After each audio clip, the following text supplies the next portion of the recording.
Ladies and gentlemen and everyone in between and beyond, welcome back to Campton Zoo. So today we're coming back to episode 8, in which we will just continue building the nocturnal house that we started building in the last episode, in the part 1 of this episode actually, which is a bit confusing, but you know what I mean. So in this part we are mostly focusing on building 2 habitats for both striped skunks and Chinese pangolins. And to be honest, this part was a bit tricky because, of course, as I said, I think in the part 1, I wanted these 2 habitats to be able to have 2 levels. The one which is underground, which the whole build is based on, everything is underground. But I also wanted these animals to be able to go above the ground, just on a normal ground level, to just, I guess, be able to see sun. Even though they are nocturnal animals, I think sometimes they go out during daytime. So that's why this build is tricky, because I've never done anything like that, and it was a bit confusing, especially with the tunnels and making sure that both animals and the keepers can access both levels. But thankfully I was able to do so, and anyone can go pretty much anywhere they want. And to be honest, the animals change the levels pretty often, so that's really cool to see. But thankfully it's because I tried to mix the items that they have in their habitats a bit, so that the sleeping area is underground and all of the enrichment items are above the ground. So if they want a specific thing, they most likely have to change the level, and actually they do, so that's really cool again to see. And I really love that idea, and I might be doing more of these in the future because I really like that idea. But I guess it only really works for nocturnal animals, because why would you have that in your zoo if the animals are active during the day? So I guess that only works for nocturnal animals. But I just love the idea, and maybe in the future series I will try to do more of these kind of habitats for nocturnal animals. That would be really cool, because I really enjoy doing that.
So I wanted to add one more thing, because if you guys decide to download this item from the Steam Workshop, because all of the habitats that I built are on the Steam Workshop, you can just download them and just have them in your zoo. But I think this one particular build, the whole thing, might be extremely tricky to just place somewhere in your zoo, unless you just prepare the whole area around it, just make, you know, a huge hole, put it there, and then use all of these patches of mulch and just even the terrain out so that it doesn't look as if there's just a hole in the ground. Then sure, it might work, but that's just a lot of work. As you can see, I did that, and it just takes ages really to do this. So believe me, it's gonna take you a lot of work, and then you have to make sure that there's not a visible difference between normal ground and all of these patches. So you might need to use a lot of plants, and that might have a really bad outcome on the overall performance, because I already see that in some areas my PC is struggling to just play the game in some parts of this zoo, and I would say I have a pretty good computer. So if you guys don't have a good machine, that might be a problem for you. So if you don't need to put this build in your zoo, I would advise you not to, unless you really want to just put a lot of work into just placing it and making sure that it all works and looks okay. But other than that, I don't think it's just worth all of the necessary work you need to put into this to make sure that it works. But of course, if you decide to download it and place it in your zoo, you're completely free to do so. I'm just warning you that it might involve a lot of work to just make sure that it works.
So another cool thing that I've never done is making actual lifelike burrows, because we have them as a habitat item that you can just put inside the habitat, and certain animals that actually use them will go inside them. But these are just items. There's like a rendered interior, I guess, that you can see through the cam that is placed there, I think. I'm not sure how exactly it works, but unfortunately for this build I had to make a real one that they can actually go inside, because they need to change the levels. So I didn't want to just have this big hole inside their habitat, so I just decided that I need to just use a lot of stones and create this burrow-like entrance or whatever structure. And actually I'm pretty happy with how it turned out. It looks pretty cool, especially when I added the plants and grass and everything. It looked quite realistic, and I think you cannot really make it more realistic because you cannot really place bigger pieces of because they would block the access to the ramp that, you know, allows these animals to change the levels. So unfortunately I was forced to use these tiny stones, but I think they worked out at the end. It looks pretty cool. I'm quite happy with it, so I hope you guys also like it.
At the end I just decided to add some decorations to these underground portions of the habitats, because the overground portions have a lot of plants and they look quite cohesive and realistic, but the underground portion is pretty meh. So I just decided to give it more life and just variety in terms of just the structure. So I went with the same concept that we used for the exhibit animals portion of this build, which is just the stones and the moss and ivies on the walls, and I hope that it looks okay. I quite like it, and it just makes this whole build come together, you know.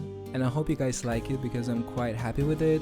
It just brings this whole thing together, like the whole build, even though these are, you know, all separate portions really of this whole build, completely different concepts and different animals, different types of animals, different types of habitats and exhibits. So some of them you can access, some of them you cannot, etc. But what brings all of these pieces together is just the decoration and just the stones and plants. So I think that's quite cool, and it looks just like one big thing.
So the last thing to build was building above this whole thing, because we have an elevator on the ground, but it has to go somewhere. So I kind of was forced to build another building, which I'm not really quite happy with it. It looks kind of weird, but I was like, you know what, this whole build is not about the building, it's about this underground thing. It's mostly used for only keepers, and I guess people that would use this elevator. If you don't have to use this elevator, or you're not the keeper, you pretty much don't have to go to this building unless you, I guess, want to see it on the inside. But why would you really do that? I don't know. So I was like, you know, let's just make it as it is now, and it might be not perfect. I've done way better buildings, but I was like, you know what, I don't care.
So that's pretty much it for the part 2, and we've done a lot of stuff for this episode, and I actually need to ask you guys, because that was the first time I had to do it, but the next episode is also quite long when it comes to the content, and I have two options. I can divide the whole thing into 2 separate parts like I did with this episode, or I can just give you like an 1 hour long episode. So I need to ask you guys, would you prefer like a 1 hour long episode that we just start and finish the whole thing in 1 episode?